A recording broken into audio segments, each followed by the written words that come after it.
How about you? You been out?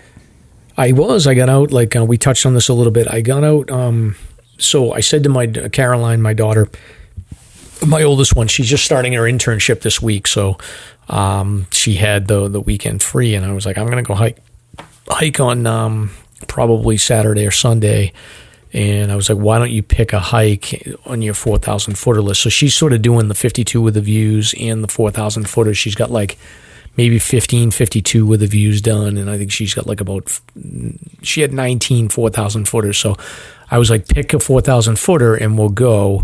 So I was like, just let me know which one you want to do. I'll do whatever one, no problem. So then she came back and she was like, I want to do Canon. And I was like, well, let's do the Carters instead. So she's like, Dad, you told me to pick one, and I picked it, and I scoped it all out, and then you like completely vetoed me. And I was like, hilarious. I'll never do it again, but we're not doing Canon. We're not doing Canon. The ultimate mansplain. You could have said, I'll meet you at the top. I'll take the tram, and I'll see you at the top. I was like, well, I mean, I hate to judge, but I was like, why? If we're in Freiburg, like, why would you decide to go all the way to the other side of the state? Like, do something, you know. I had to mansplain her, like, why she was wrong. It was so bad. Dude, now you know what it feels like. It's like over here, we don't want to go past the notch. It's just like, it seems like it's a million miles away. I know. It is brutal. But anyway, so I'm sorry, Caroline, if you're listening. But so she had a good time giving me a hard time about the fact that I completely discounted her opinion. But I was like, let's do the Carters. I was like, I want to do Mount Height. Oh, that's a great choice, though. That's a beauty.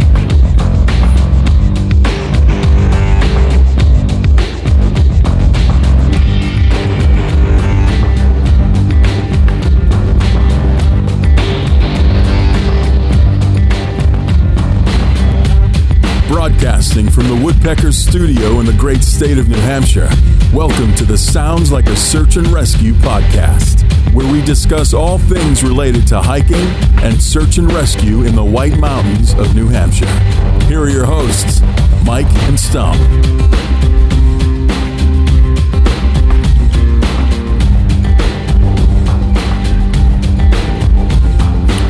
Test.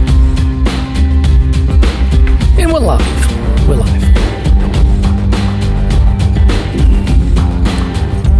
And I'm rolling too. All right, episode 61, Stomp. Welcome back. I feel like I'm 61 after last weekend. Seriously. Dragged me in the middle of the woods by myself. My headlamp trying to get me killed. We'll talk about that later, though. Oh, man. Yeah, I feel like I'm like getting over jet lag. Like today's the first day I feel as though I'm back to my normal energy level. But man, you was so stressing. I was. Yeah. You take ownership on something, and it's a different level of stress for sure. But what a great weekend. Yeah, we'll talk about it later in the show. So he's talking about this stupid, crazy Lodge2Dodge event that he organized. So went off without a hitch. Pretty much. Yep. Yes. Pretty much. Thank God. A few hitches. For some reason, I had to deal with all the hitches. I suppose. You showed up just in time. But it was all like providential. It was perfect timing for everything. Yes. Yeah. Fate. All right. So show 61 here. So we're well into our old age here with the show now. So we'll keep moving along. We don't seem to be running out of topics. So couple of updates here. Chezwick, who was on the show. When was he on the show? Oh my God. He was maybe like a month before he left. So he left sometime in April. So I'm thinking a month or so before that. Yeah. So we'll link the show that he was on. But Chezwick is out doing, he's a pretty prolific through hiker that was on the show. So he's out doing the Great Western Loop. And I actually didn't read this note, Stomp. I don't know. Can you describe where he is and what he had to say in his note to us? I've been trying to keep the listeners up to date, and I sent him a message saying, hey, we can't share your stories. So it's these really random and just these posts he puts up there that really don't give any detail. So I don't know where he is, but I do know that he experienced about 500 miles of deep snow. He sent me a text directly saying, dude, I just broke out of the snow. The last 500 miles have been snow. So he started in Arizona. So I'm not, Okay. I really don't know where he is now. He doesn't post too sporadically. So I don't know. But that's a heck he's of a probably. trip. I'm assuming he's probably well along on the Pacific Crest Trail at this point. I would think so. Yeah, But he's cruising. so, well, He made a note of telling me that, it's like now that the snow is gone, I'm cruising. He's got his legs. He's making quick miles. So hopefully we'll get a little more detailed update soon. yeah. And I know that our other past guest is on the Pacific Crest Trail with his wife Matt, who goes by. He was originally, his trail name was Pawsey, and now I think he goes by Quad. He does updates on TikTok, and I see him and his wife. They're probably at like the 500 mile mark of the PCT at this point, so they're just plugging away. Wow. I've noticed a lot of people doing it this year online. Yeah, and I have to double check with Ben from the Hiking Buddies, but I think I picked up that. So Ben and Lindsay were on an episode with us, probably in the 20s or maybe even in the teens. And Lindsay, I think, is out on the Appalachian Trail. I'm not sure on that, but I'm pretty sure I saw something Ben had written that she was out there. So I'll have to double check on that. Maybe we can catch up with her and get a report. Sounds good. People are looking for bigger and better things, up in the ante. Yeah, they are. And then one other thing I picked up, I had this as a note here, is that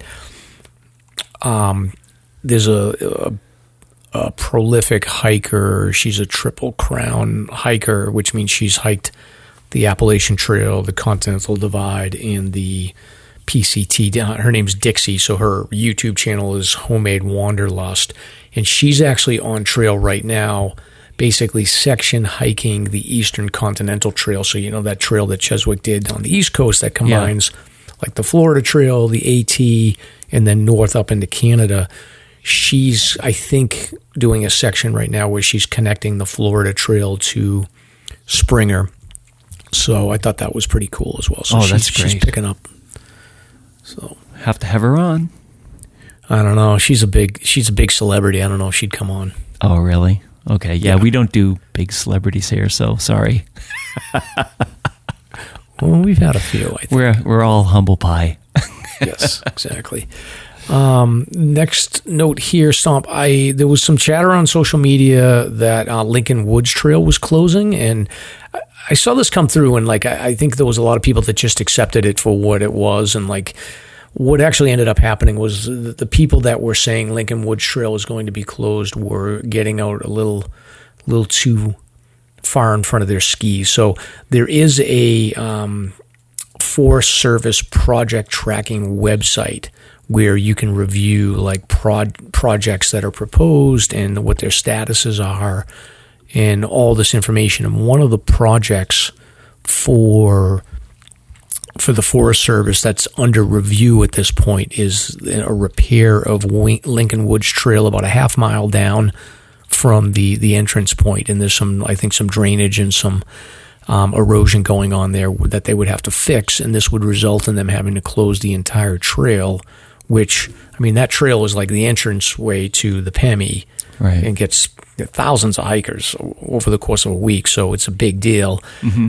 I had a couple of people message me, and they were like, this is crazy, what do you think? And I was like, I'm skeptical that they're going to close that trail in the middle of the summer without any other notice. And I was like, if I see a news report from the Forest Service, then I would be more inclined to believe it. And it sounds like what's going on is that there is a proposal for them to do this work, and it would require them to close the trail, but it hasn't been finalized. So nothing's going to happen this year. Okay. Yeah, on your notes it says Eastside Trail. Are you talking about the primary rail track or Eastside? No, so I put down some notes here, Stomp, because I wanted to ask your opinion. if this does, so next year supposedly, like, this work may get approved. If they do in fact close Lincoln Woods, and you've got to get into the Pemi, I wanted to just sort of bounce some questions off of you, because I'm not familiar with this, but like, I know that east side trail where you know, instead of going over the bridge from the Lincoln Woods parking lot, you can take the east side trail, and I have camped out past the Bond Cliff Junction where that old railroad bridge is. If you keep going past that, you know, there's some spots along the river, and I've scouted out that river area there, and maybe it was just low running or whatnot, but I felt like it was doable. Like, you could potentially cross from the east side trail across the Pemi to get to that Bond Cliff Trail area. Now, I know that it's like dangerous, and we don't want to recommend that anybody try this unless it's really, really low and safe, but I didn't know if you had any details on that. I really don't know myself. It's like the one area of the Pemi that I've not ventured into. You know, we've gone out partway for missions and whatnot on east side, but I've not gone past the junction of Bond Cliff. Yeah, I have no idea what's out there.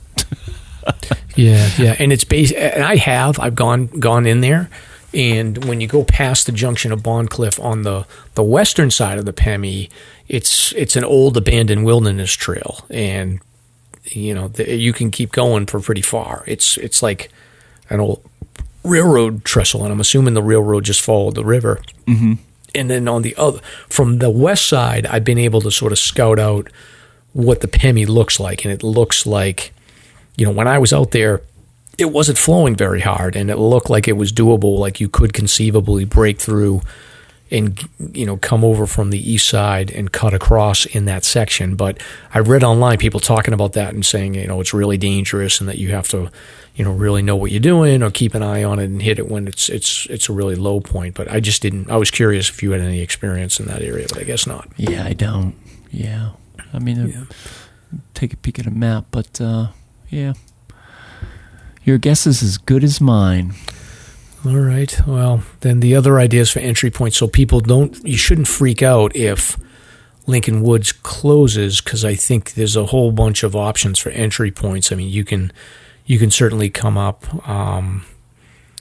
you know, the Flume Slide, and then come down Osseo and start your loop that way, or you can come up through Franconia Ridge and start your loop. So there's a million different spots where you can start your loops. I think the one big issue you're going to run into if the Lincoln Woods Trail does get closed out is that, like, a Zealand's Bond traverse is not going to happen. Like, that'll suck, because you'll have to, basically your option would be you do Zealand to Bonds, and then that might be the option where you could scout and say, like, could I cross on the east side trail? Or you just decide to go up Osseo and make it a longer day.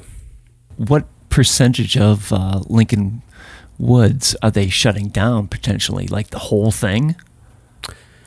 They'll have to shut the whole. My understanding from the project plan is that they would have to shut the whole trail like down miles? at the half-mile mark. Yeah. So, I mean, well, I'm assuming that if you can get past the work that they're doing, like, you can be on the trail. Like, so if you had to, like, turn up Osseo, you'd be able to do that well before you get to the part where they're doing construction. Right. It's just, but I'm just surprised that they wouldn't factor in, like, a way to get past the work that they're doing temporarily. It's a great way to cut down traffic. Yeah, it certainly is. Or push traffic to somewhere else. Yeah, because I was thinking, like, I'm looking at the map here, thinking, like, I guess you could do Old Osseo up well back and then connect, but then how are you going to get out on the other side? So it might be a time for traverses rather than loops. Who knows? Yeah, it could be. But anyway, so that's one project that they're talking about. Now, I'll send this out. I'll add this to the show notes, but it sounds like what the Forest Service does is they have developing proposals, they have things that are under analysis, which are sort of like, which is the Lincoln Woods Trail reconstruction is what they call under analysis. So installation of slope stability measures in a retaining wall along 800 feet of the Lincoln Woods Trail. It's essentially what they're looking to do, because if you've been on that trail, like you can see like dirt just sort of drops into the river in some sections. And then I guess when they get to the final stage, the analysis is complete. Then they, at that point, that's where I think the projects will get final approval and they can actually start working on them. But there's some stuff going on around like replacing ski lifts that they've got to approve. There's invasive plant control. There's land exchanges. There's something about the Cog Railroad in Mount Washington is going to exchange an acre and a half of privately owned land somehow. So there's a lot going on here. So I'll put this in the show notes and people can read through these projects if they want to geek out on it. Yeah, I see your note here about options to replace the Zealand Bonds Traverse. I guess you could conceivably do what we did just the other night with Steve. Just tie in Ethan Pond and loop back to Zealand and capture all those peaks. Yeah, that's true. Yep. There are options. Don't worry, people. No reason to panic. Yeah, and for me, I was thinking more of like just the full traverse with Zealand Bonds. Like you said, you'd have to make it some kind of a loop instead, or an out and back. That's the problem with Lincoln Woods being shut down. Is like you can't do that hike, and that's a pretty popular traverse. Yeah, huge. Okay. So Stomp, you wanted to talk about Andy Cannon has a new survey about bugs. Yes. Yeah, really simple. It's 2 questions. We promise SLASR won't sell your data to Google or Elon Musk or NIH or Fauci or anybody. We'll keep it private. It's a 2-question survey about blood type and bug annoyance. So check it out, and let's see if there's any interesting data. Andy sent me this. I'm like, oh, that's an interesting idea. Let's give it a shot. Yeah, I just filled mine out. Oh, did you? Yeah. Like there's definitely like certain people that get covered in bugs. Guess I've heard that, but for me personally, it sort of varies. So it comes and goes. So I don't know. I'm not sure. I'm hot and cold, I guess. I feel like this weekend, like the bugs were more interested in my daughter than they were me to start with, but then eventually they found both of us. Yeah, I think it comes and goes depending on your sweat level, your sodium on your skin, or who knows. Is that what CO2 out of your breath? That's what I always thought it was, is the CO2 that they're attracted to, but I don't know. Yeah, I'm not really sure, but let's see if Andy can tie up some info here for us. Thank you, Andy. And by the way, Andy, I think I saw you from a distance at Reckless over the weekend, but my wife and I were sort of rushing out at the time to get back to business, so I apologize for not saying hi. I think it was you. I think you were there with somebody else. Reckless. What a great place. Good times. I picked some Reckless beer up this weekend. Oh, it's so good. It's definitely good. Yeah. Well, speaking of surveys, there was a note that came across social media that there is researchers. I think there's a couple of researchers. I think they're out of the University of Maine, but I'm not sure. They were putting out like a public service announcement because people were asking questions. There's cameras set up on some of the peaks in the Whites. And what these cameras are. So basically, one of the researchers was like, I just want to give a heads up to everybody that if you see a camera, it's not set up to sort of capture anybody. It's just a research project that we're doing around getting more information on Canada jay populations, which I call them gray jays, but I guess they're called Canada jays. I never knew that. And it doesn't violate the Fourth Amendment, so too bad, people. Careful what you do. It doesn't? How does it not violate the Fourth Amendment? I don't understand. Because it's a public open space. Oh, so then you can put a camera up there? Well, if it's federal, yeah. I mean, yeah, they're not violating your Fourth Amendment. It's open public land. Like you should be expected to be seen and whatever else, videoed and everything else. So if it's your private property, that's a whole different ballgame. But if you're out there, taking a bat to a gray jay, you better you better get a lawyer. Let me ask you a question Yeah. about this. So I run in the mornings, and I run like we have this nice farm in my town, and it's really beautiful. And, we don't mow the lawn in May because we want to save the birds and all that stuff. But there's like this person that walks their dogs, and they leave like the dog, they leave the like, they put the dog shit in a bag, but they don't take the bag with them. They leave the bag in the middle of like the farm. Whose farm? So the town I live in, like we like bought a farm and kept it as open space. So it's like, I see. There's soccer fields there. People ride their horses. I run, trail run and stuff. But there's this like mystery person that is leaving their dog poop bag in the middle of like where I run. Could I put a camera up? Is that legal? Or would I need permission from the town? Probably permission from the town. I forget exactly if Mass is like a no filming, without consent state or not. I mean, it gets complicated. There are different levels of legal hurdles to make sure you're not getting in trouble. Okay. I mean, Jesus, you're not supposed to litter on town property. I don't know what it is. It's a thing. Like I think what they always claim is they're like, I'm going to just leave the dog shit bag in the middle of the trail, and then I'm coming back and I'll pick it up on my way back. But they never come back and they never pick it up. So if you're in Amesbury and Woodson Farms, I'm going to put a camera out and you're going to get busted. So there you go. You could send in the video as like an anonymous tip. Yeah. I mean, I don't know. I just usually it depends. Like if I'm in like a long sleeve, I don't like to touch them because I'm afraid like other dogs have peed on the bag. But like if I'm on a long sleeve shirt, I'll like pull my thing over my hand and then I'll pick it up and throw it in the trash when I get out there. But anyway, but there's this Gray Jay survey in the sorry, we got off on a tangent there, but there's a Gray Jay survey going on right now, and I thought this was interesting. So there's a link to the lady that posted it. She included a link to the project website, and there's a survey there that you can fill out where they want you to help find study subjects. So they say they know where some jays are located, but our study will be much more robust.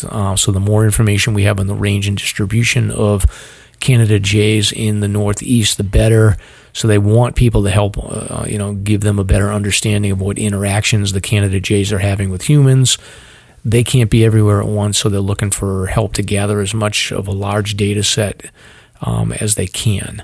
So it sounds like what they're looking to do is determine the effects of human feeding on the gray jay behavior, determine if human feeding increases the presence of gray jays in the recreation areas that they find them in, and determine if any changes in behavior or the number of gray jays influence other populations of birds. So it's always a big question about whether you feed the gray jays or not. So yeah, so they're trying to figure out what the impact is. Interesting. And then what? I mean, I can answer those questions. It seems so obvious. Like common sense. Of course, like a cat, it's routine. If you're feeding them, they're going to come back. I mean, I've noticed anecdotally that they're getting bigger. They're eating a lot more. I mean, I don't know. What are they going to do with this research? I'm not sure. It sounds like they want to answer maybe they want to answer the never-ending question on social media about should you feed the gray jays or not. Who's the organization? It is, hold on a sec. It is two professors, one who's an ecology and conservation biology professor at UMaine, and then an ecologist from Virginia Wesleyan University. So they're both, we should see if we can get them on. I wonder if they talk to us. I think these people probably work on grants, right? Grant money, whatever. Yeah. I mean, could that money be spent elsewhere on education for hikers to not feed the damn birds? I'm not stepping on toes, but it's like, Yeah, I'm not sure, but I do think it's pretty interesting. I did fill out the survey, and I did, I did want to kind of throw out Stomp and get the list of where you can find these birds. So I do get that question quite a lot. oh yeah, we know. So for me, If you want to find Gray Jays, for me, the single best spot to find them that never fails is the Mizpah cutoff. So get up the Crawford Path. Or Jackson. Well, yeah. So there's the Mizpah cutoff Just that whole all the way area. up to Mizpah. Jackson is great. Willie Tom Field is great for it. And then the Hancock's is never fails, North Hancock. And then Moriah is another peak that I've seen them on a bunch. Yeah. And a little bit on the Osceolas. And then I'm trying to think, is there anywhere else that you've seen them? I think we saw them on Caps Ridge. I think it may be an elevation-dependent phenomena. I think they show up here and there at different elevations. But, yeah, those are the three that come to mind. Alexandria, Mrs. Stomp, a.k.a. Alexandria, she took a picture of a Gray Jay, and I think it was on Caps, and it's like the most amazing picture. Really? Yeah. Yeah, I've never seen him on Caps, but I think, like I said, Jackson, Pierce, Willie Tom Field, that whole area in Crawford is good. Like you said, Caps Ridge, Moriah, Hancock's, Osceolas. Never seen them in the Sandwich Range. I have not either. Yeah. So anyway, like I said, maybe it's like an elevation component to it. Yeah, it is. But I'll share the survey, and if you see a camera set up, like they don't care about you. They're looking for the birds. Tricky. One other update that I had here was I wanted to put a plug in for Lost and Found in the Whites. It's a social media group on Facebook. This is the time of the year where people start losing stuff. I've seen people that have lost like wedding rings. I've seen people, a lot of like hiking poles and other equipment. And if you lose anything, you can just post it on this Lost and Found in the Whites. A lot of times people will say, hey, I found something on trail, and then it's a way for you to get your stuff back. So keep it in mind, and I'll post a link in the show notes. Cool, that's a great idea. All right, Stomp. So you got a big weekend coming up with the White Mountain Endurance Race. Yes, aka Rockhopper. They have rebranded, and it's an interesting story here about the rebrand. They're growing up, and apparently what they're doing is just really trying to become an all-encompassing organization that covers racing, coaching, touring, and you name it. So good for them. And this weekend's going to be pretty cool. I think the weather's going to be decent. I'll be there super early, like 7-ish. I guess the race starts at 8. So we're going to be rocking and rolling pretty early and be there all day. So if anybody's around, come on by and support the runners and maybe run yourself. Yeah, it sounds good. I'm going to try to make it up. I've got a graduation party that I got to maneuver through, so I got to figure it out, but I will try to make it up. 'Tis the season. It is. Yeah. It is.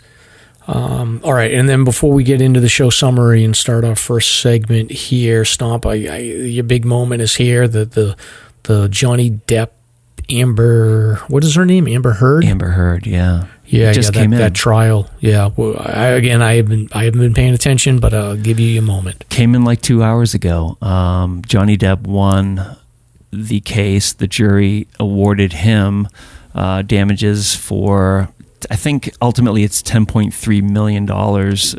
There's a cap in the state for punitive damages, so it would have been $15 million, but it came down to like $10.3 million. And Amber herself did win. This is interesting. She won one defamation case against Johnny Depp's attorney. So it's just fascinating. I mean, the jury was pretty clear that they felt that her statements were defamatory.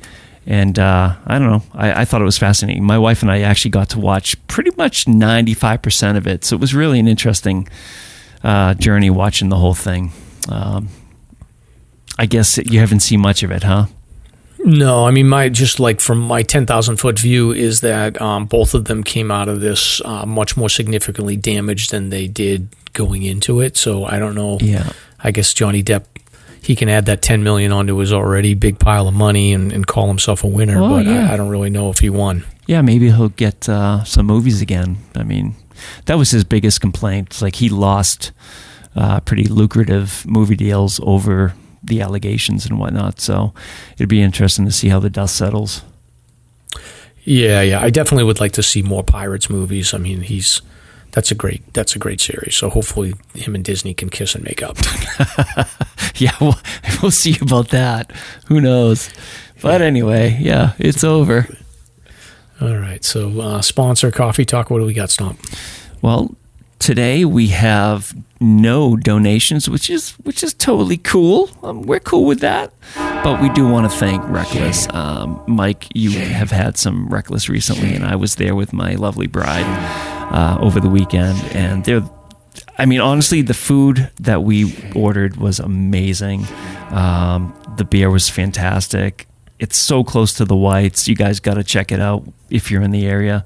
It's in the lovely town of Bethlehem. Parking's easy, so check them out when you can. And that's about it. So we do have some notable hikes. We had 6 this week. And do you want to be the judge and jury on this one, as usual? I will. Yeah. Why don't you run it down? All right. So we have Adventure Life at 50. Posted a post about Cairngorms National Park, UK, and apparently they do 3 search and rescue trainings a year there. So this seems like somebody that was in the UK and posted these beautiful pictures. Thanks for that. Then we have Jen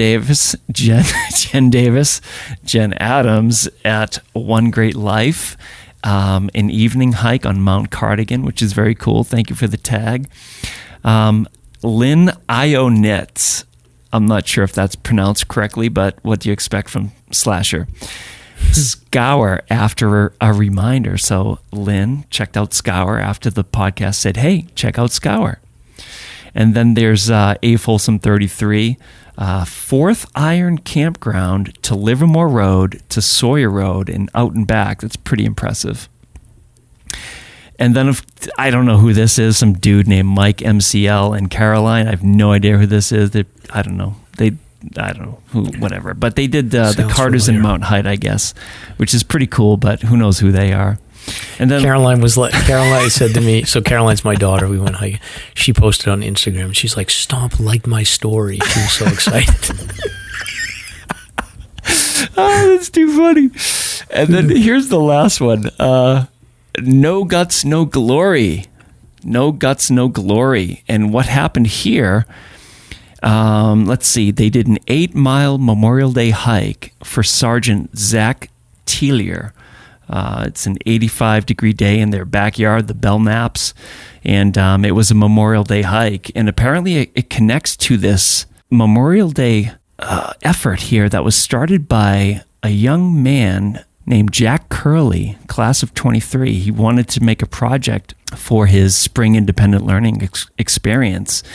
And he basically said that I would love to honor our service members. And he put together the Belknap Mountain Range hike for the fallen. And basically, it's in memorial of all the fallen soldiers.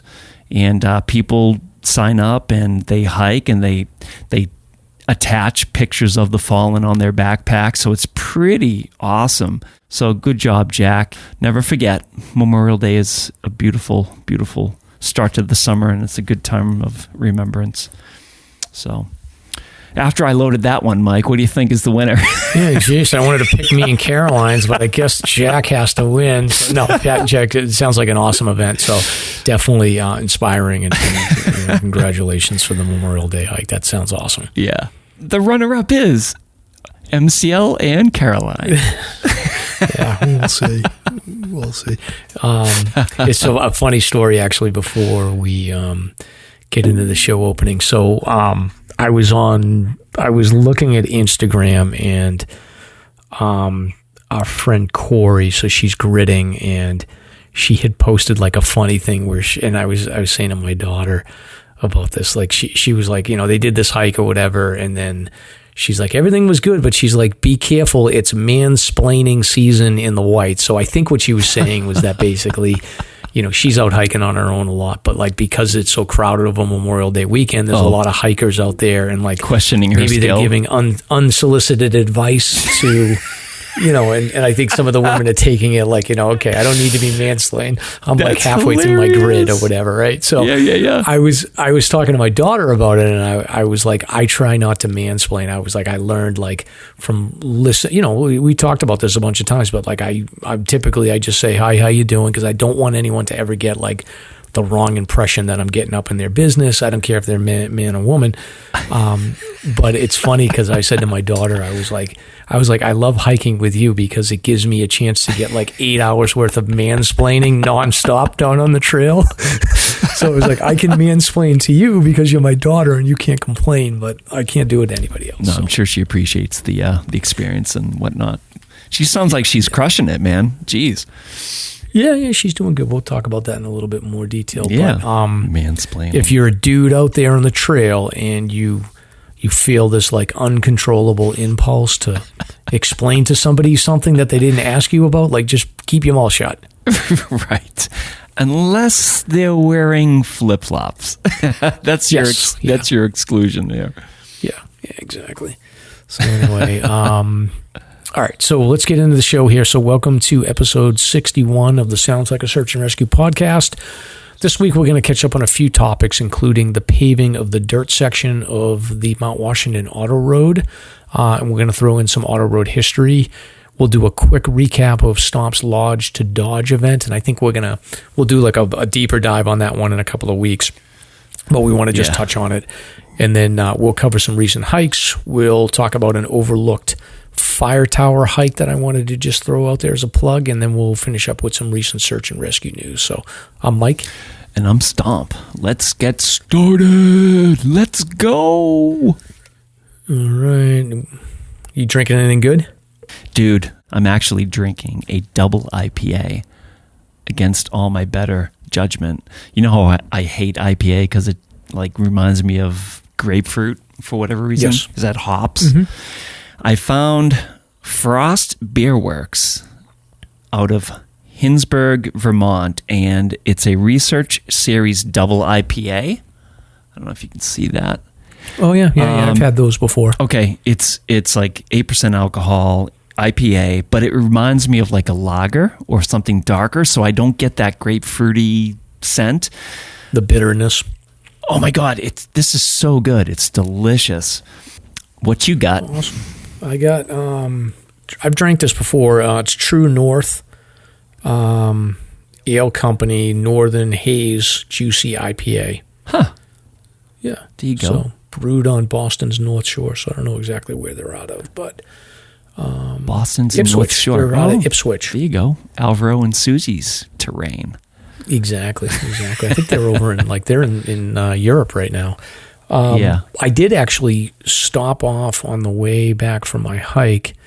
I went, there's a little beer and wine store right on the, as a matter of fact, this place is great. It's Vista Bev and Market, and I'll put a link in the show notes for it, but it's like right at the junction of Route 16 and Hurricane Mountain Road. There's this like little beer and wine store there. So I went in and they carry Reckless. So I grabbed like a couple of 4-packs of Reckless, and they were like, oh my God, we love Reckless. And they were like, do you know that they handwrite the names of their beers right on the case? And I was like, yeah, it's pretty cool. It was pretty good. So I got some Devil's Hop Yard, and then I got another 4-pack. I got them up in Maine. So I'll have plenty of, oh, you got the carry out.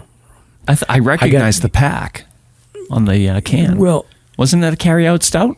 No, I didn't get carry out. I got something else, a Devil's Hop Yard, and then there was one other brand. I don't know what it is. They didn't have carry out. Oh, bummer. No. I was looking for it, but they didn't have it at the store. But great store, Vista Bev, and the Reckless beer was great. Perfect beer for after a hike, sitting on the porch up in Maine. And also, we didn't shout out. Did we shout out congratulations to Steve for getting married? Going to mention that. I've been watching his stories. They're over in London, over in the UK, having a great time, hitting all the taverns and random places. So congratulations, Steve. Wish you guys the best. And you can come back and tell us your adventures in the UK, across the pond. Yeah, he's going to get back. We need someone dependable to rescue people out there. Yeah, and to tell us about beer. Like, yes. I'm sure he'll come back with some great recipes. Yeah, exactly. All right, so any recent hike Stomp for you? No, None. Nada. Zip. Zero. I have been recovering. I'm like I said, I feel like I have jet lag from the last weekend with the Lodge2Dodge. I think mentally I was hiking with those two guys, but I've not done a thing. But I feel like I did 70 miles. Yeah. We'll talk about it in the next segment, but because I am curious about the whole sleep situation and all that. Yeah, good time. How about you? You been out? I got out, like we touched on this a little bit. I got out, so I said to my Caroline, my daughter, my oldest one, she's just starting her internship this week, so she had the weekend free, and I was like, I'm going to go hike on probably Saturday or Sunday. And I was like, why don't you pick a hike on your 4,000 footer list? So she's sort of doing the 52 with the views and the 4,000 footers. She's got like maybe 15, 52 with the views done. And I think she's got like she had 19 4,000 footers. So I was like, pick a 4,000 footer and we'll go. So I was like, just let me know which one you want to do. I'll do whatever one, no problem. So then she came back and she was like, I want to do Canon. And I was like, well, let's do the Carters instead. So she's like, Dad, you told me to pick one, and I picked it, and I scoped it all out, and then you like completely vetoed me. And I was like, hilarious. I'll never do it again, but we're not doing Canon. We're not doing Canon. The ultimate mansplain. You could have said, I'll meet you at the top. I'll take the tram, and I'll see you at the top. I was like, well, I mean, I hate to judge, but I was like, why? If we're in Freiburg, like, why would you decide to go all the way to the other side of the state? Like, do something, you know. I had to mansplain her, like, why she was wrong. It was so bad. Dude, now you know what it feels like. It's like over here, we don't want to go past the notch. It's just like, it seems like it's a million miles away. I know. It is brutal. But anyway, so I'm sorry, Caroline, if you're listening. But so she had a good time giving me a hard time about the fact that I completely discounted her opinion. But I was like, let's do the Carters. I was like, I want to do Mount Height. Oh, that's a great choice, though. That's a beauty. Because I was like, I think we went on whatever day we went. I think we went Saturday. It was supposed to rain. It actually didn't rain that bad. We went into North Conway and did like the touristy stuff. But Sunday was a good day, and I was like, let's do Mount Height, and then we'll go over to Carter Dome. So the plan was basically we'd park at 19 Mile Brook, go up 19 Mile, cut over to Carter Dome, go to Mount Height. Yeah, you bang a left there at that junction, and then go to Carter Dome. The actual peak. So 19 Brook Trail to Carter Dome Trail to Zeta Pass to Mount Height, and then over to Carter Dome, and then come back to Zeta Pass. And then I said, like, I don't know how your legs are going to feel. So I was like, we'll make a call on whether or not we go over to South and Middle Carter from there. So we basically did that. We got on trail around like 9 o'clock, 8:45, and or maybe it was 7:45. I can't remember. And then, easy hike up the 19 Mile Brook to the trail junction. Then we cut up Carter Dome, and then got to Zeta Pass, and then right up to Mount Height, and spent probably, I would say, maybe about 45 minutes on Mount Height with like unbelievable views. Have you been on that? Mount Height is probably my favorite location with my spouse. I mean, we were blown away. It's like a mini Geo. It's just the view of the Prezzies is just incredible on a good day. Yeah, and I'm actually surprised when they redid the 52 with the view list and they added like a couple of peaks on there. I'm kind of shocked that they didn't include Mount Height, but I guess is it because it's not like considered a real mountain because it doesn't have the prominence on one side? Yeah, possibly. I'm not really sure, but that would be my first guess. It just doesn't have the height. Get it? The height. Yeah. Which is interesting because when you're on the side where Zeta Pass is, it's like it looks very much like its own standalone mountain, but it just doesn't dip down enough. They need to get like a tractor up there and just dig out a couple of 100 feet of prominence on that It side. is interesting, isn't it? 200 foot. It's so arbitrary, but so much in life is arbitrary. You got to set a line somewhere. Because if you look at Mount Height next to Carter Dome, and then you look at South Carter and Middle Carter, like it doesn't look like there's anywhere near the elevation drop that they would need to be real mountains. Sure. It's weird. Real mountains.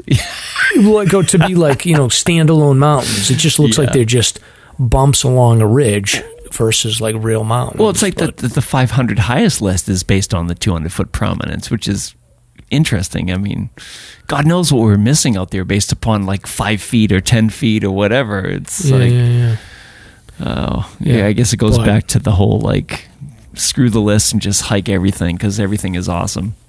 Yeah, exactly. So my advice to people is if you're looking for like an amazing view, if you're going to hike Mount Height, make sure that you do it on a bluebird day. Like don't risk it on like a cloudy day because the views there are just unbelievable. And then build in plenty of time for you to just chill out there. So I think we spent about 30, 45 minutes on the peak, just like taking pictures and talking and stuff. And I met like another hiker that was working on her 48, and we were both sort of talking about how we couldn't believe that the that height wasn't on the 52 with a view and stuff. So she was nice. So we got to know her a little bit.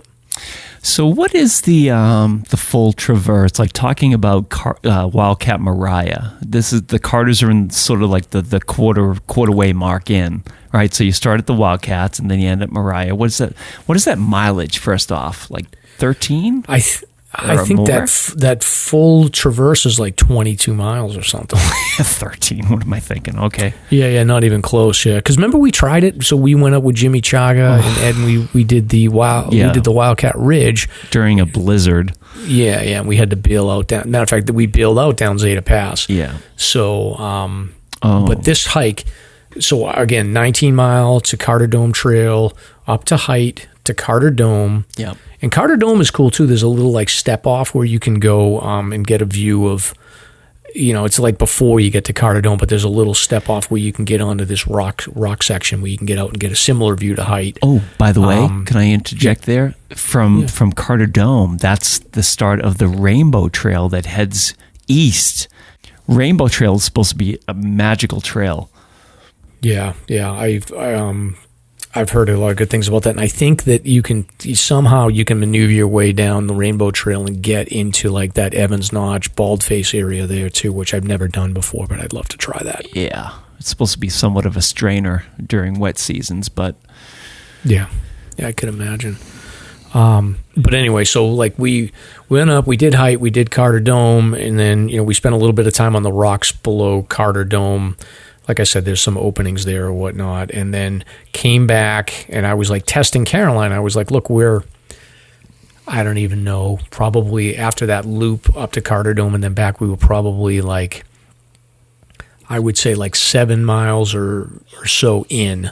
By the time we got back to Zeta Pass, we stopped, had lunch, and then I was like, look, how do you feel? I'm like, you're going to add another 2 miles to get to Middle Carter, and then 2 miles to get back, and then it's about 4 miles down. So I was like, you're talking another 7 miles, 8 miles.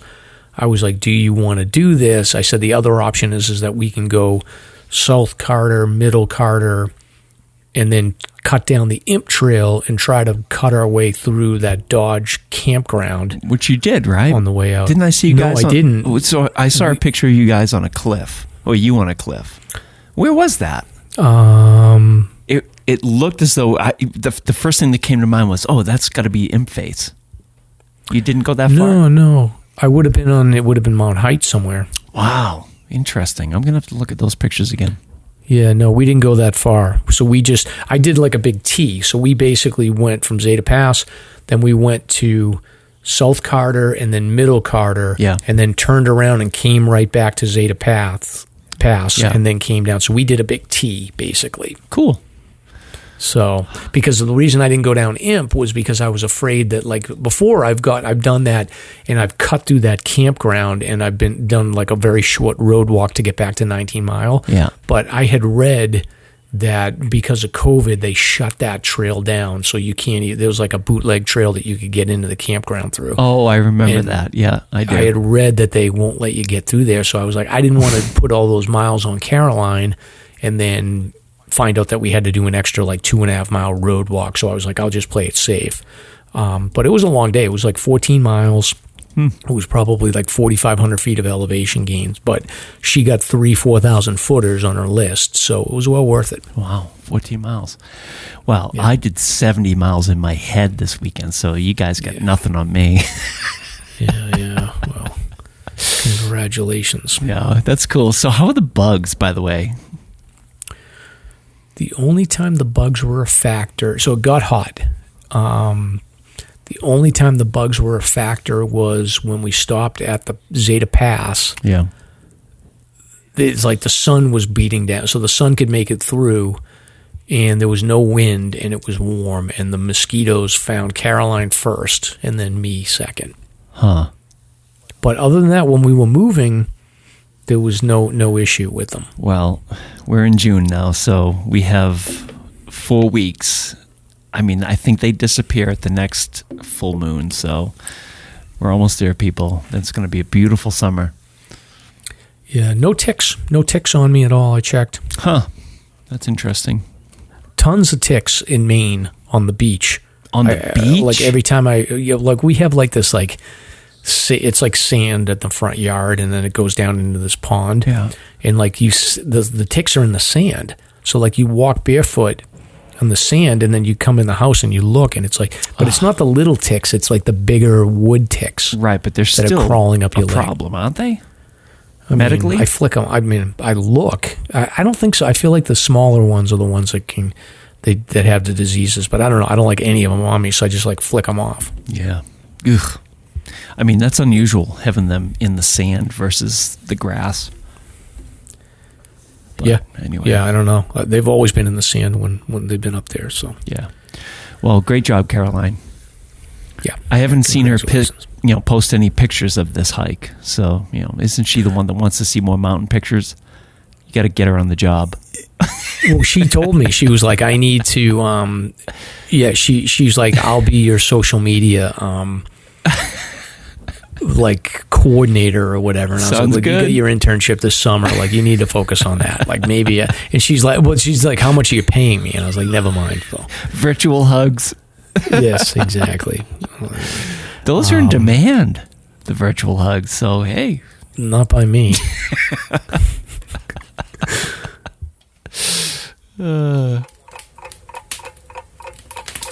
Let's dive into some White Mountains history, shall we?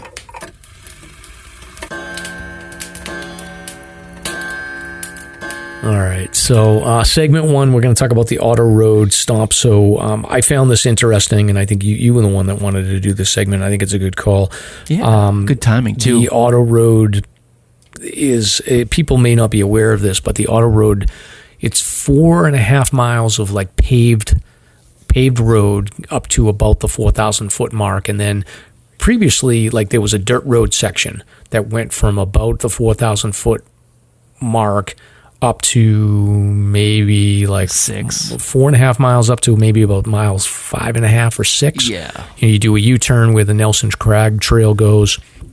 And traditionally that was sort of like for people that have run the Autoroad, that's sort of like a marker to say like, okay, you're now above tree line. You've got to get up this dirt road section, and then, there's the final push to get that last 1.5 miles to get to the peak. But they've paved over. Have they paved over all of it or just a section? It's complete. It's 100% paved. Yeah, I don't like it. I like the dirt section. Well, we can talk about it, but I mean, what's the history on it? So I from what I read, I think it goes back to the 70s where they really started pushing paving, segment by segment by segment. This is a 161-year-old road in terms of paving and whatnot. So it's pretty neat. It's cool. My big question was, how would it impact some of the events? But what is the history on this, Mike? How far back does this go? Yeah, so we'll get into that first. So for people that aren't aware, and I'm mostly referencing like the history of the road. There's like a website that you can go on for Mount Washington, and it gives sort of the whole breakdown of the road. But we've talked about this before, like the mid 1800s, like around 1840 to 1860. That's when all the heavy sort of exploration and the establishment of, these big classic hotels in like the Gorham area started. So the Autoroad basically became it came in place because in the 1850s, like, a railroad was built from Montreal to Portland, and the railroad passed through Gorham, which basically opened up like the east side of the White Mountains to tourists. And what ended up happening is that all of these sort of big hotels opened up in Gorham, which attracted tourists, and then in turn created a demand for, like, the Summit House on Mount Washington. The Glen House, which was at the foot of the road, was there, and then the Tip Top House, which is still standing, was built in like the 1850s. Yeah. So all of this activity was going on, and at the same time, there was this plan to build a road up to the top, which would allow horse-drawn carriages to come up there, and eventually, cars came up there. So I think the construction started in the middle of the 1850s, and it went on for, I think, about 2 years. It took them to get to the halfway point, and then they ran out of money, so they set up like a halfway house there, which I think, Stomp, you've done a little exploration. We'll talk about that in a minute on sort of abandoned trails as well. But the original company ran out of money. It sat for like 3 years with the road only being about halfway up the mountain, and then they were able to eventually get more money, and they opened the road eventually. It took them 2 more years. They opened the road to the summit in 1861 under a lot of fanfare. It was basically horse-drawn vehicles that were going up to the summit, and there was 2 guys that like fought over who was going to be the first one up there, and like this guy went up 3 weeks before the grand opening so that he could be the one to get credit for being the first guy up in a horse-drawn carriage. Epic. So, pretty cool. Mm-hmm. Pretty cool. It's amazing. Yeah, and then so through the 1860s, like the road got more and more popular, but by 1869, the Cog Railroad was complete, and for probably about 40 or 50 years, the Cog Railroad was the preferred, oh, maybe like 30 or 40 years, the Cog Railroad was the preferred way to get up there. It was a shorter trip, much more comfortable. Going up in like a horse-drawn carriage is a little bit dangerous, so most people tended to take the Cog. True. So I think what they did is they had this deal where you could go up in the Cog and then go down in a horse-drawn carriage, and then they would bring you back up on the same day, so you could really like get the whole experience back there. But by the time, so for 30 years or so, the road sort of was just used by horses. And then by the time the early 1900s came around, the guy that invented the Stanley Steamer, which is a steam-powered vehicle, he, I guess, was the first motorized ascent up Mount Washington in 1899 on the Autoroad, and eventually gas-powered vehicles a few years later started going up there, and by the time the like 1930s arrived, more and more vehicles were going up there, and now we're at the point where the Autoroad is super popular. I don't even know what the volume is on vehicles, but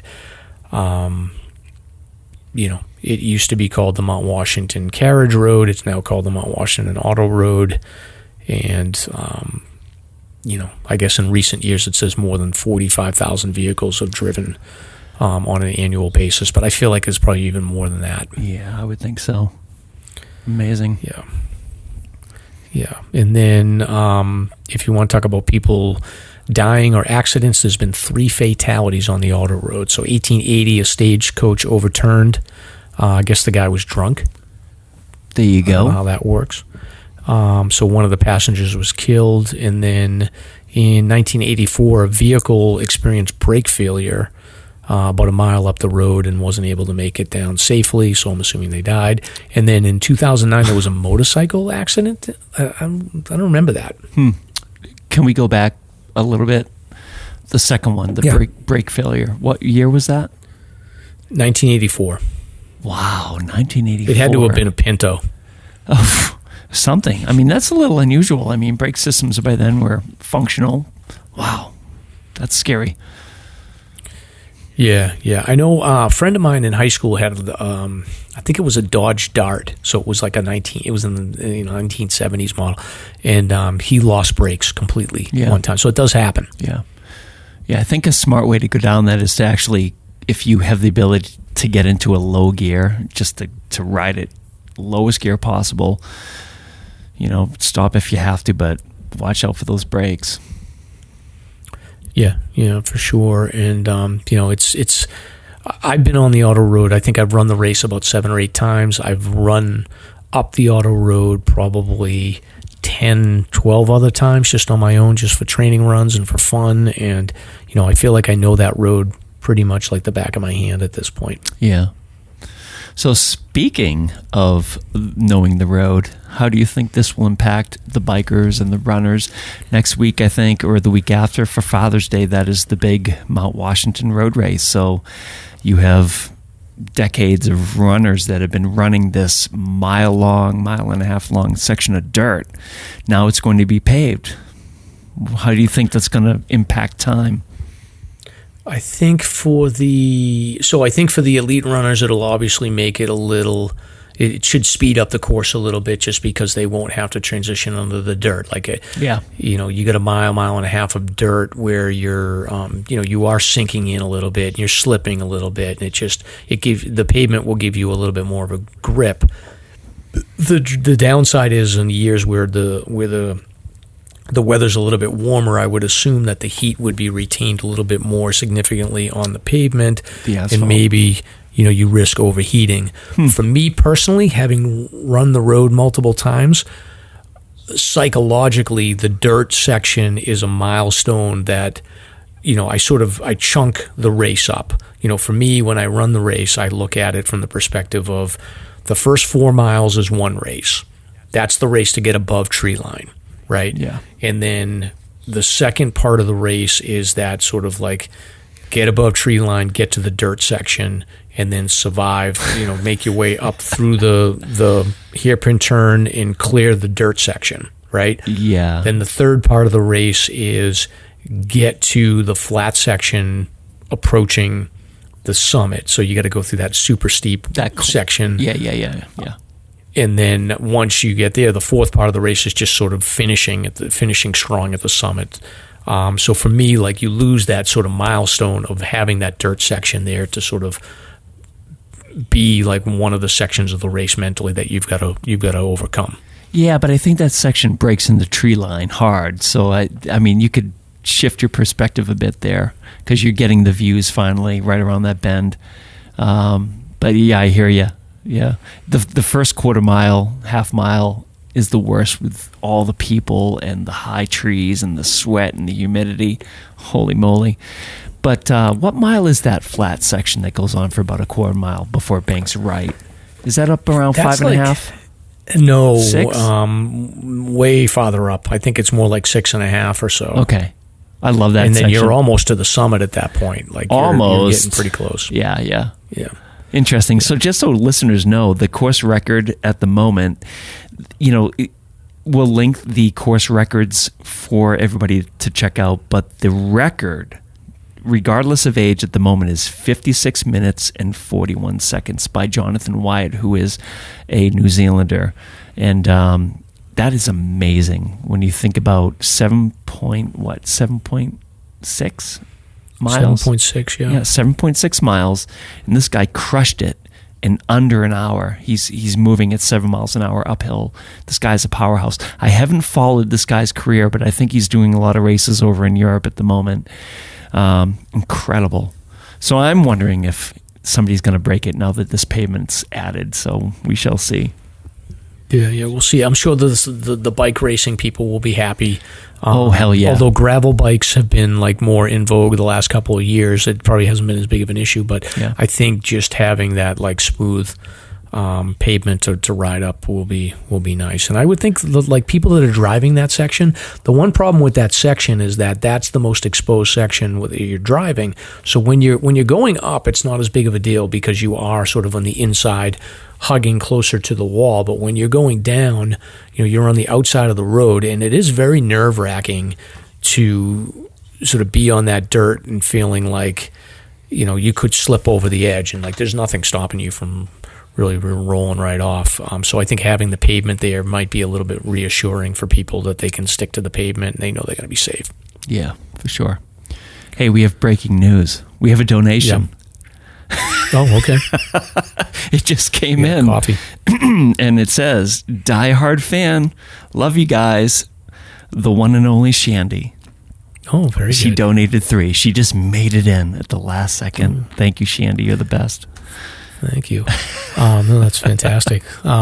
Breaking news. So one thing, Stomp, I wanted to just call out here. So the Autoroad, it's got an interesting history. I'll link the show notes. The pavement piece of it is what it is, I guess, at this point. But, it's worth checking out the history segment. But I also wanted to put a plug is that don't sleep on the idea of like hiking on or around the Autoroad. Like there's some cool hikes that you can do using the Autoroad, and I think there's no prohibition for you being on the Autoroad as a pedestrian, but you just need to yield to vehicles, I think is the way it works.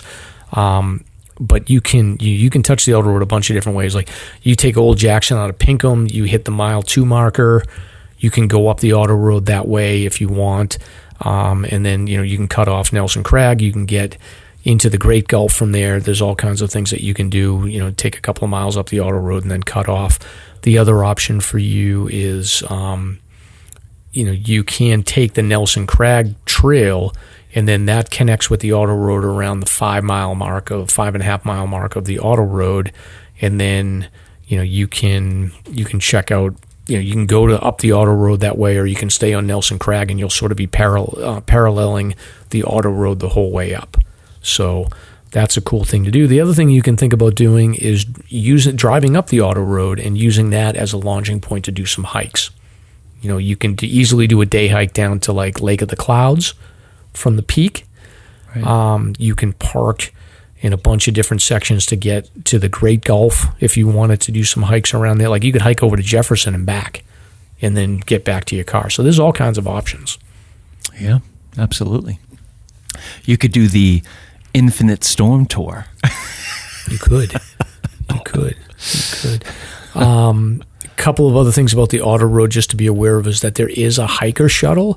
So if you are thinking about hiking up Mount Washington and you don't want to hike back down, you can take a look at the Autoroad site and utilize their hiker shuttle services. But just make sure you call them and that you have your timing down and that you're not cutting it close, because they do. I think that they do have a cutoff, and if you don't make it, you got to come down on your own. Yeah. It can be really handy in a pinch. Yes, yeah, for sure. So I'm looking forward to getting up there. I'm going to get up there at some point in the next couple of weeks and check out the new pavement and maybe do a training run or something up the hill. But yeah, we'll see how it goes. But anything else on the Autoroad, Stomp? No, man, you did a great job. SLASR's hiking topic of the week.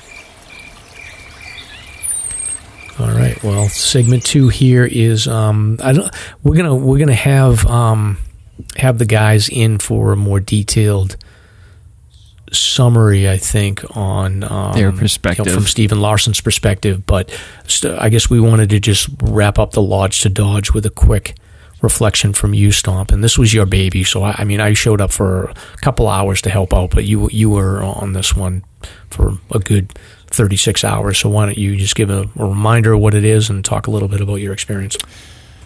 Yeah, I think I'll start by saying, Steve Mason, thank you for taking this on and making it your baby too. I came up with the idea, I think about 4 years ago, after a failed hut-to-hut. Of course, my mind goes to, I couldn't pull this off, so how do I make it harder? That makes sense.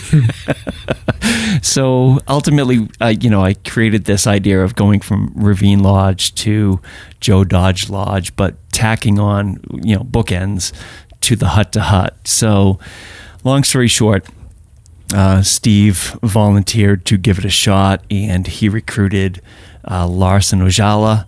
If I'm saying that correctly, Larson, please forgive me. And this past Memorial Day weekend, we gave it a go, and it was 36 plus hours of, for Mike and myself, it was just, supporting them on the road, but these guys were running nonstop, not running, but in their words, power hiking. So there's a big difference. You have mountain runners, but you have power hikers, and these guys are power hikers, and that's their term, and they're sticking to it. So they're just muscling through, and it was just awesome. It started on the morning of the 27th at Ravine Lodge at 5:39. These two guys showed up, gave me all their gear, and took off up Gorge Brook to Mount Moosilauke. And then from there, we were just leapfrogging each other all the way to the end the next morning or the next afternoon at 1:30. So it was a great experience. And the whole time, we had listeners chiming in via Instagram and, texts and everything else, just saying, what's going on? What's happening? And it was a great experience. But long story short, we pulled it off. Larson is the first person to do the Lodge2Dodge, which ultimately came in at 70.87 miles, and it took Larson 31 hours and 52 minutes to complete it. So Larson, congratulations. I mean, it's monumental. Both of the runners or power hikers, Steve, Larson, said that it was the hardest thing they've ever done, period.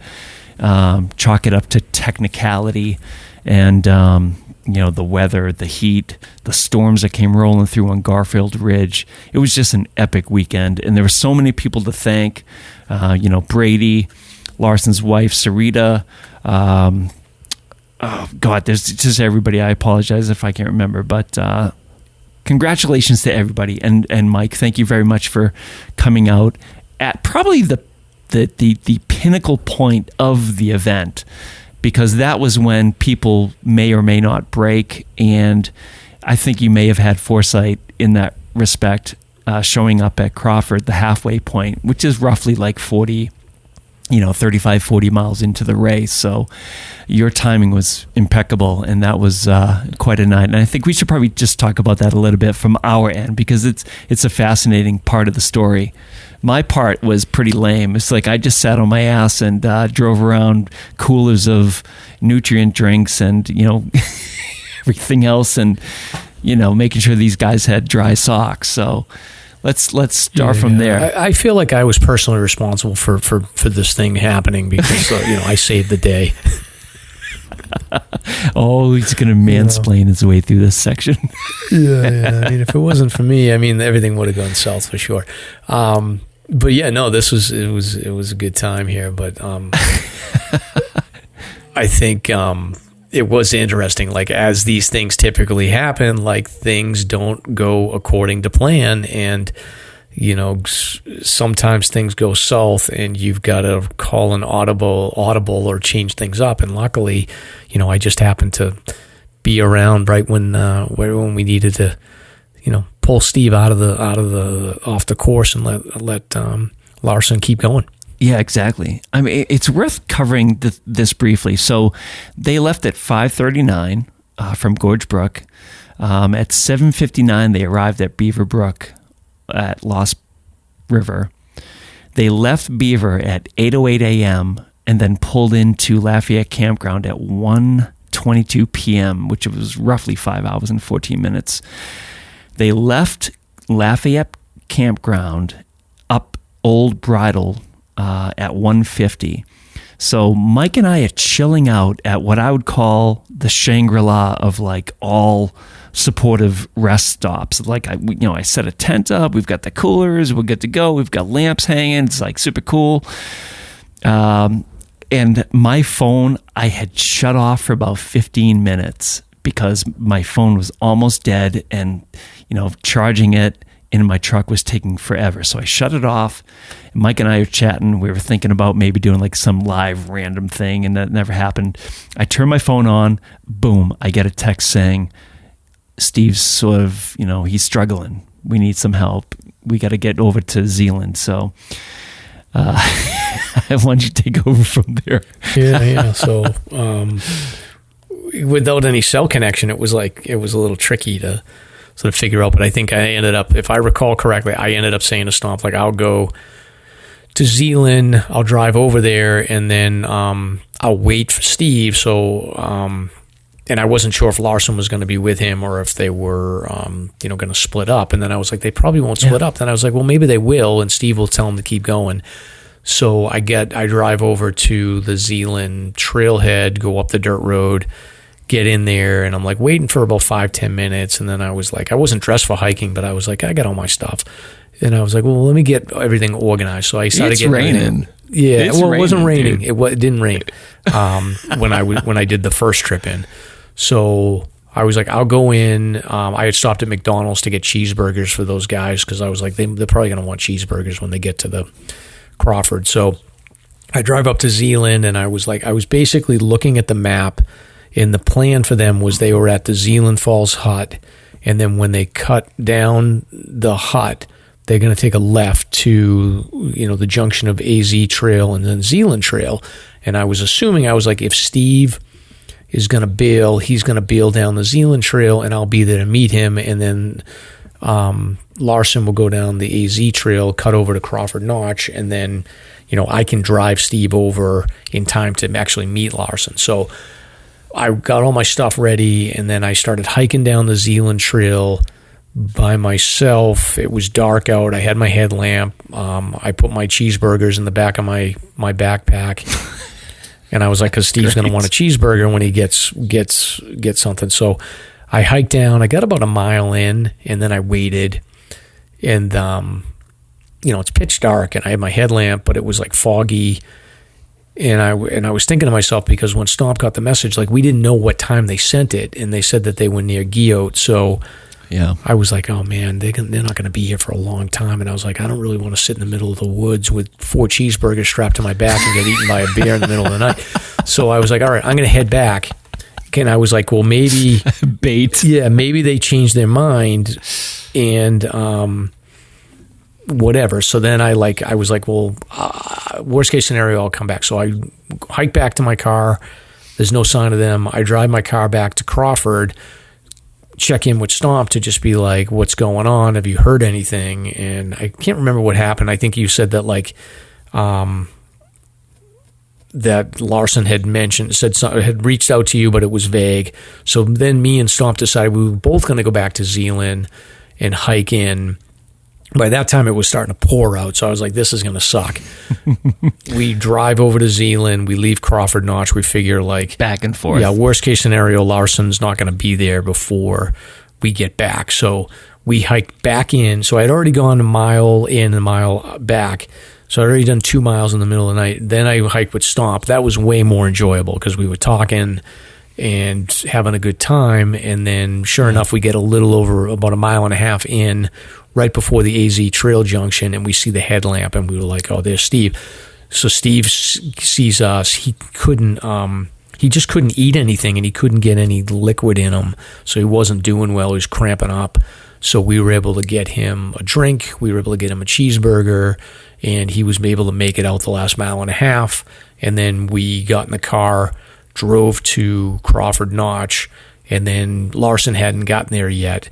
And then within probably 20 minutes or so, right? Larson's wife showed up, and then he came out of the woods, and it worked out perfect.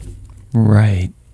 And then the discussion was what happens next. So Larson and his wife decided to just plug on, and we geared them up with wintry stuff, better socks and this and that. They had plenty of stuff to begin with, but, nobody really knew what the weather would hold because the forecast was changing constantly. But Larson and his wife just started up trail at 10 past midnight to do a 20-mile presidential traverse overnight, which is just mind-blowing. And then Steve took the reins and tried to gather some other recruits to come up and support them. So, Mike and I, after we left Crawford, we went over to Pinkham. Mike dropped off Steve at Pinkham Notch, and then I continued down to 19 Mile Brook, set up camp, and just crashed. I crashed and didn't wake up until 6 in the morning. and then some hikers started showing up. Brady showed up that next morning, and I'm sitting in the chair zonking out, and I hear, "Hey, you here supporting Larson?" I'm like, "Yeah, hell yeah!" So this runner comes over to me, Brady Bertram, I believe his last name is. He just puts his stuff on and he starts running north down 16 towards the Dollycop junction there to get into Osgood, and boom, gone. So he ran all the way up there, and then boom, Steve shows up in his car, and Steve and I are just sitting there, and geez, what time was it? It had to be, I don't know, sometime that morning, 9:30ish. Larson, Brady, and Sarita, you see them come around the bend coming south down 16 towards us. I'm like, yeah, they made it. It was incredible. Maybe they spent 15, 20 minutes getting ready for the last leg, which would be what you and your daughter did, 19 Mile Brook, up over Wildcat, and then Lost Pond Trail back to Joe Dodge. So we sent them off on their way, and long story short, they pulled in at 1:31 p.m.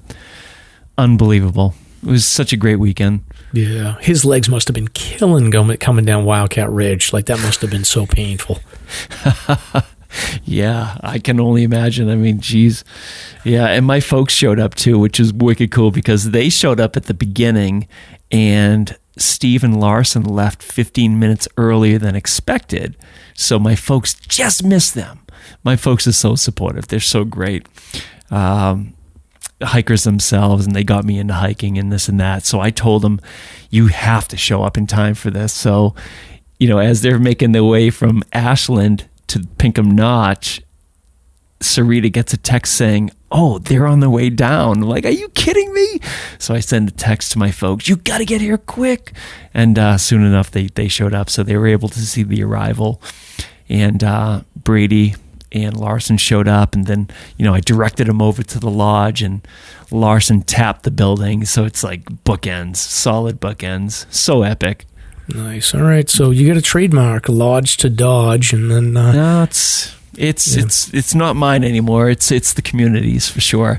But you know what's interesting about this?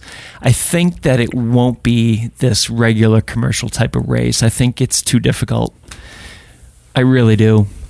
I don't think it's going to be something that the mountain runner can achieve. It's just too much. It's, like Larson said, the technicality. It's just, coming over Kinsman Ridge and then coming up Old Bridle. I mean, it's brutal. Well, it's hut to hut with like the, with bookends added to it that make it even more difficult. Yeah, for sure. We at the very end, we did meet the holder of a lot of fastest known times in New Hampshire, who is about to embark upon the 100-mile wilderness. So who knows? We may have another person to check it out, and I'm sure Steve's going to give it another go. I mean, I personally couldn't live with a chip on my shoulder like that, but we shall see. Yeah, well, that'll be interesting. And then just so everybody's aware too, like this ended up being, they weren't peak bagging every peak. It was like tagging. So when they got in the middle, they were tagging the huts, but they weren't going over every peak, right? Well, there's a backstory to that too. My original idea was to just bag the huts and to do the routes between, Ravine over to Lonesome Lake, and then to tag on Carter Hut. Steve took it up a notch and said, you know what I'm going to do? I'm going to add the huts, but I'm going to bag every single peak. So what happened on this adventure, Larson decided, from the start of the presidentials to not bag the summits of the Prezzies. So basically it's like this, it's in play at the moment. So the variation now is that the presidentials were not bagged. But and it came out to like 70 miles. I think with the extra summits, I think it adds up to like 75, maybe 77 miles. So there are some variations that may come to fruition over time. So, well, Well, super cool. Congratulations, Stomp, and even more congratulations to everybody that participated, Larson and Steve, and Yeah. everybody Yeah. else that supported. That's awesome. And Lance, he was the one that ascended with Larson and Steve. So Yeah, well, we'll get them on with a deeper dive. But I think for the people that are listening, like, you don't need to do this in one day. Like, I do think the Lodge2Dodge would be a great option if you had like a 3 to 5 day section hike that you wanted to do, where you wanted to knock off like a good part of the Appalachian Trail and, stay in the huts a couple of nights. I think it's a great option. Before the search and rescue, I wanted to just give a shout out to people, or just sort of a public service announcement to people. If you're looking for a hike that's not tied to like the 4,000 footer list or the 52 with a view list, I think I've mentioned this hike before, but don't sleep on is that a saying? Like, don't sleep on something, right? Green Mountain in Effingham, New Hampshire is a really cool hike that you can do. There's a fire tower up there. And I think I take the High Watch Trail is the name of it. So that is the trailhead that you get to from. So if you're going up Route 16, before you get into like Ossipee, so you go through Ossipee, but before you get into like Tamworth, that area, you take Route 25, which takes you into like Freedom and all those little campgrounds that tie to Lake Ossipee. It's off of 25, and it's called the High Watch Road, I think is where the trailhead is, and you can take the High Watch Trail. And Green Mountain is this really cool hike where it's got like these, it's sort of like got a Pacific Northwest vibe. It's got these sort of open forests that you hike through in a very wide trail. A lot of routes on the trail, but you get up to a really cool fire tower that you can climb up, and it's like, I think the fire tower's got to be like probably 40, 50 feet up off the ground. It's really high, but definitely worth checking out. And I think if you're looking for a good idea for a hike for the kids, something that's achievable for somebody that hasn't hiked a lot, Green Mountain in Effingham, New Hampshire is definitely worth checking out. So I'll put the GPS tracks on there, and I just wanted to throw that in there because I drive by there all the time and I hike it every once in a while. And I was like, I got to give the audience a little heads up on this one because I don't think anybody pays attention to it. Yeah. You've never been on it, have you? no, I haven't. Yeah, See? it's the first I've heard. You're sleeping on Green Mountain, Stomp. I'm sleeping through life right now. You are, all right.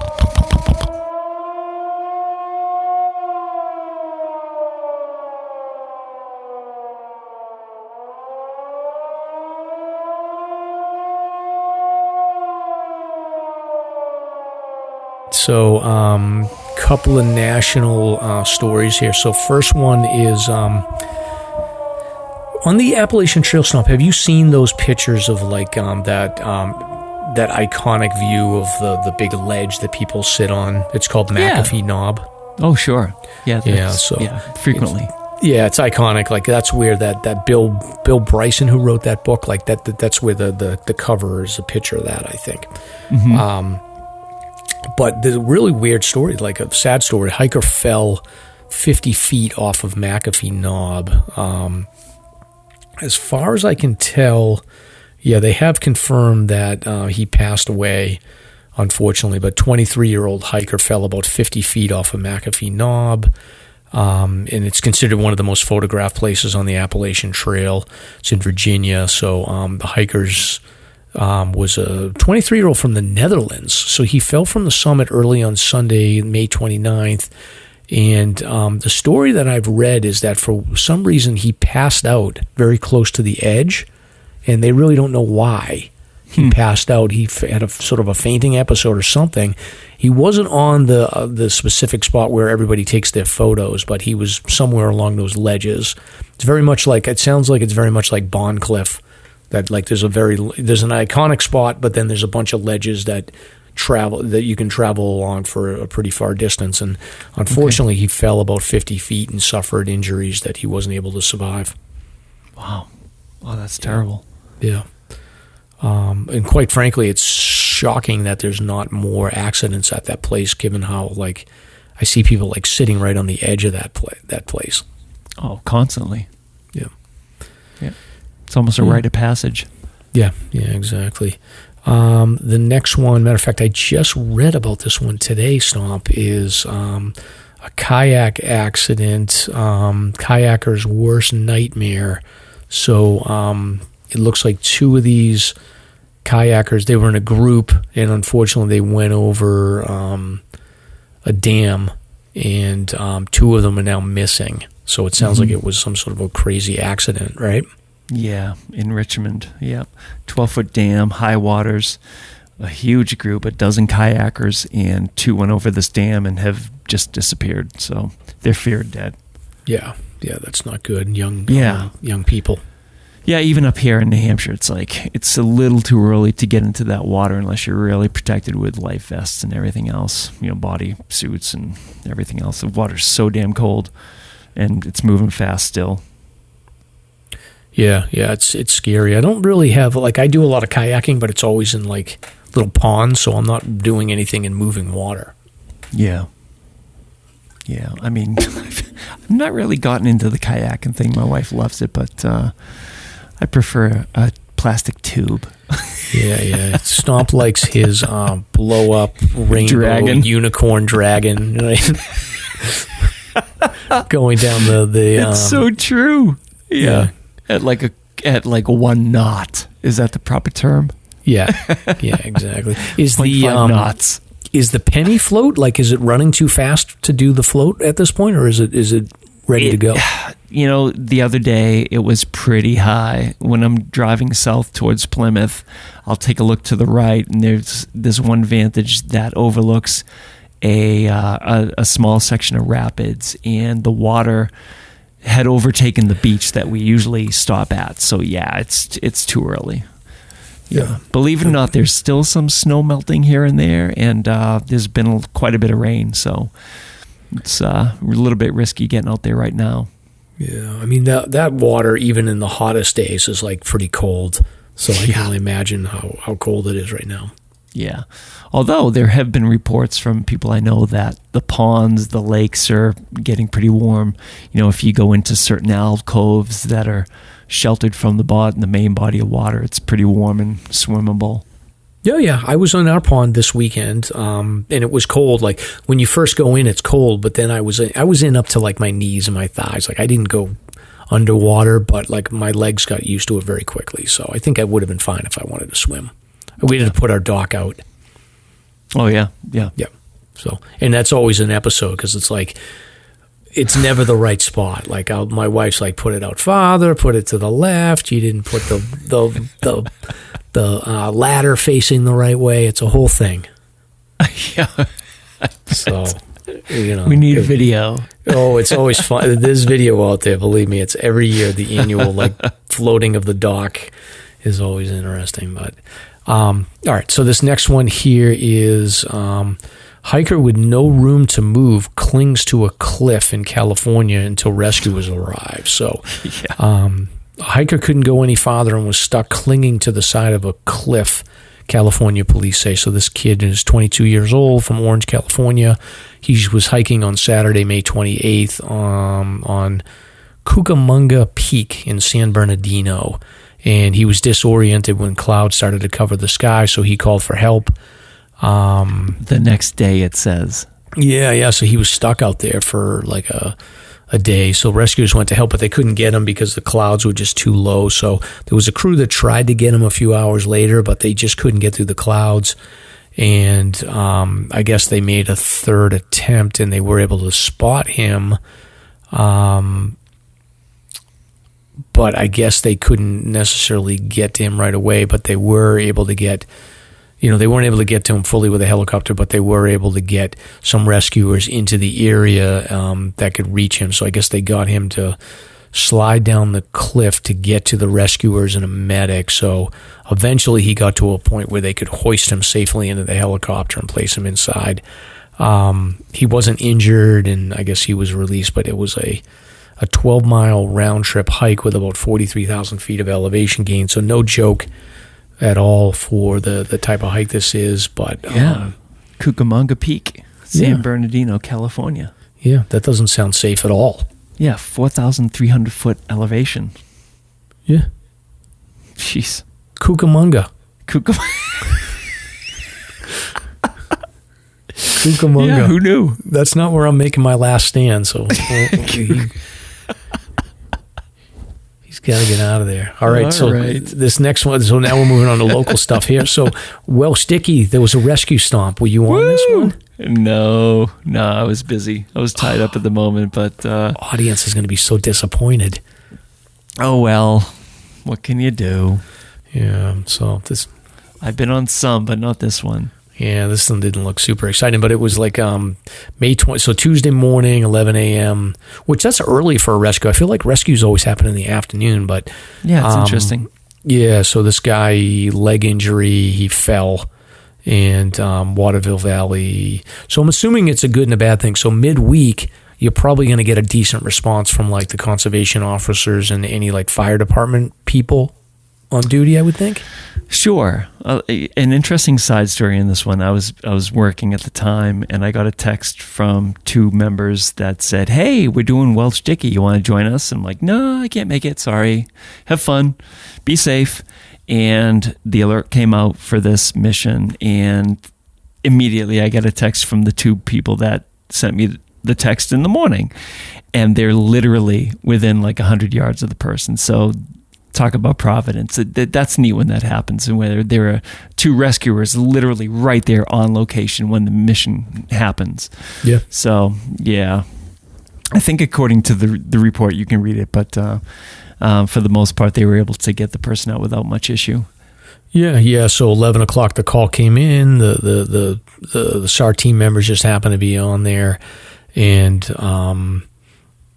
they got to the hiker within like a few minutes of the call, and they were able to stabilize the injury and just sort of wait around.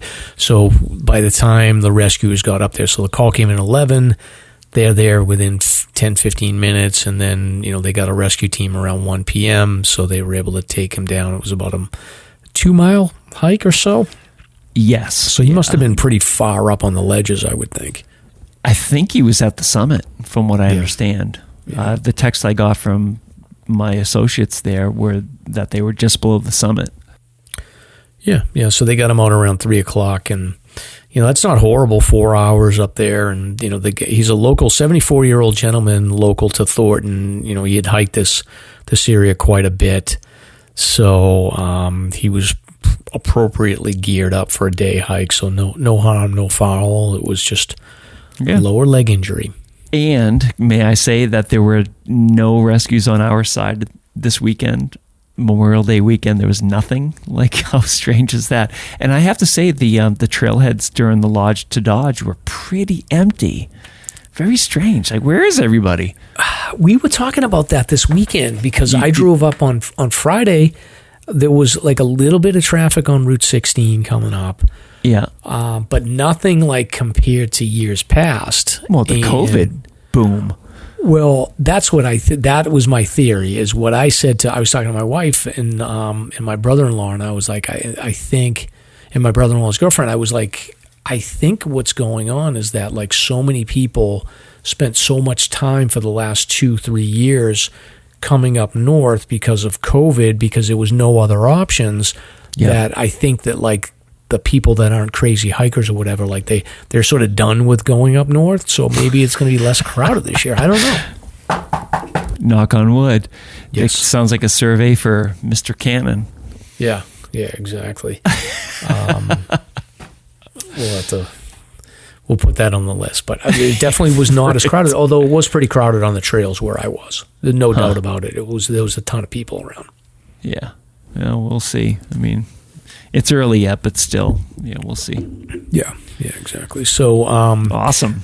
Next one here. So this goes to May 29th, so around 2:15. This is on Mount Major in Alton. So I've been over on Major a couple times. So I guess there was a injured hiker that was in need of assistance on Mount Major, so there was some conservation officers, Alton Fire Department, Gilmanton Fire Department. They were able to get a ATV, UTV out there to reach an injured hiker near the summit. So that's interesting. So those trails are actually, I think, pretty passable with a motorized like off-road vehicle. So it sounds like they were able to get up there pretty far. 41-year-old hiker from Nashua, New Hampshire, hiking with the family when she took a wrong step and suffered an injury that left her unable to hike down under her own power. She was taken to the trailhead by UTV and transferred to an ambulance to Laconia Hospital. So I don't know what's going on here, but they said hikers should always familiarize themselves with the area and have a map to reference in case emergencies arise. Maybe she didn't know where she was. I don't know. Yeah, I saw that comment. Sort of interesting. Yeah. Sorry, I had to let Daphne in. She was banging at the door. Oh, boy. Hi, Daph. That dumb cat of yours. So this next one is Monadnock. So, oh, boy. Yeah, Sunday, May 29th. So same time the major's going on.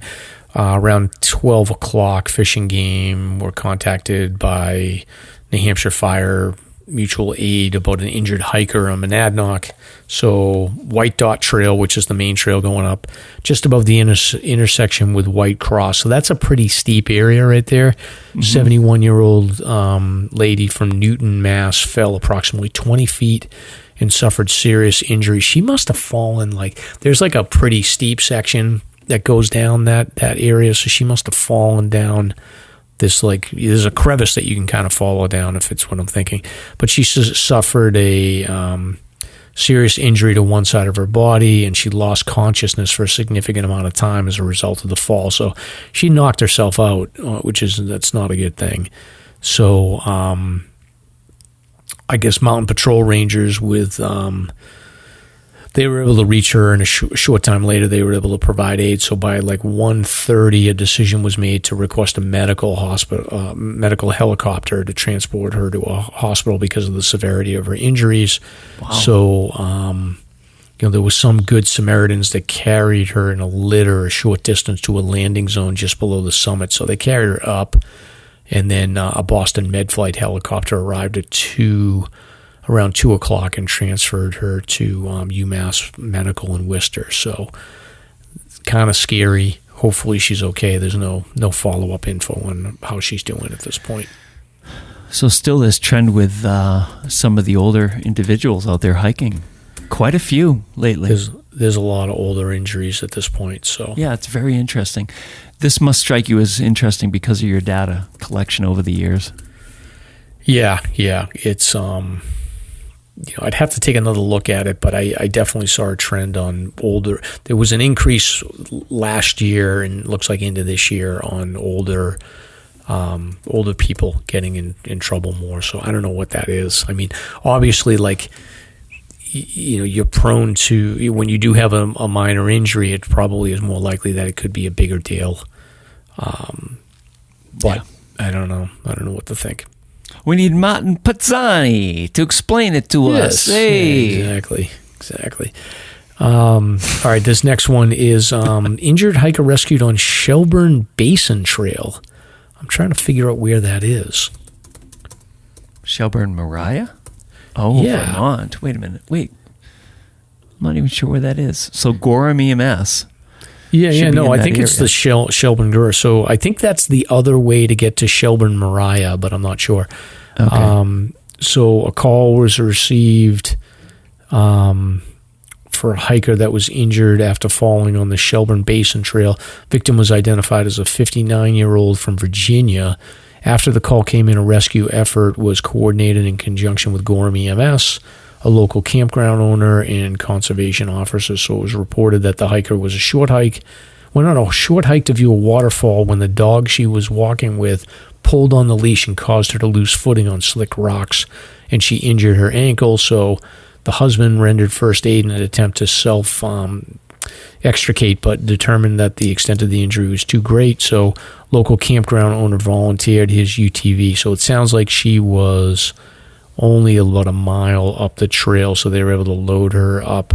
So they were able to get to her on the trail with a UTV and then load her up, and then she was transported to Androscoggin Valley Hospital. So a lot of ATV, UTV activity. Is that have you seen that change over the years with search and rescue? Is that are they more likely to try to see if they can get a ATV type vehicle in as far as possible? I don't think so. I think it's trail specific. I don't see any changes on our side of the state.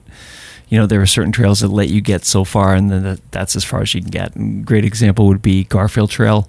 Like, there is a point that you cannot pass, and that's where they park the ATVs, and then everybody continues on up trail. So I just don't recall this trail being in the mix over the last year or two. But every trail has their limit in terms of what they can do with these machines. Otherwise, you're just stuck because you can't turn around properly.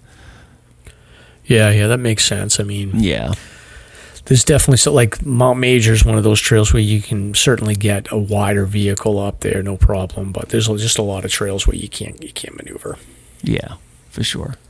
So a little bit slow. I'm surprised there wasn't more rescues over the weekend. But like we said, like I definitely saw a lot of people out on the trails. But maybe it's just, maybe it's just the calm before the storm.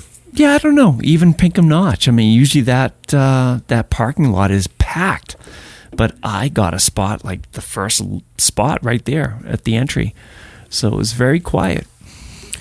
Yeah. I was in there a couple of times. We stopped on the way to use the restroom in there, so it was crowded, but not super crowded. Like there was definitely spots that you could grab pretty close. So yeah, I'm not complaining. Less people that want to come up north. I mean, listen to the podcast and get you fixed. Don't come up here and hike and bother us. Yeah, who knows where they are? Maybe they're just down south somewhere, floating or sailing, or what do people do outside of New Hampshire? I don't know anymore. I don't know. I think they go to the beach. Yeah, probably. That's true. They go to, they've been going is Hampton Beach has been rioting lately. What do you mean rioting? Like every Friday and Saturday night, because I live local. Just like crazy. They put out a call and they'll be like, "Police, come to Hampton Beach. All towns, if you have extra police, there's riots at Hampton Beach. So let them all stay at Hampton and we'll hike." That's crazy. Yeah, it's always been a rough part of town, huh? Yeah, I guess so. But that's it. That's a wrap for 61. Anything before we exit? That's a wrap. Let's get ready for an awesome summer. Thank you for listening. If you enjoyed the show, you can subscribe on Apple Podcasts, Spotify, Podbean, YouTube, or wherever you listen to podcasts. If you want to learn more about the topics covered in today's show, please check out the show notes and safety information at SLASRpodcast.com. That's SLASR podcast.com. You can also follow the show on Facebook and Instagram. We hope you'll join us next week for another great show. Until then, on behalf of Mike and Stomp, get out there and crush some mega peaks. Now covered in scratches, blisters, and bug bites, Chris Staff wanted to complete his most challenging day hike ever. Fish and Game officers say the hiker from Florida activated an emergency beacon yesterday morning. He was hiking along the Appalachian Trail when the weather started to get worse. Officials say the snow was piled up to 3 feet in some spots, and there was a wind chill of -1 degree. And there's 3 words that describe this race. Do we all know what they are? Only one hill! Here's Lieutenant James Neeland, New Hampshire Fish and Game. Lieutenant, thanks for being with us today. Thanks for having me. What are some of the most common mistakes you see people make when they're heading out on the trails to hike here in New Hampshire? It seems to me the most common is being unprepared, and I think if they just simply visited hikesafe.com and got a list of the 10 essential items and had those in their packs, they probably would have no need to ever call us at all.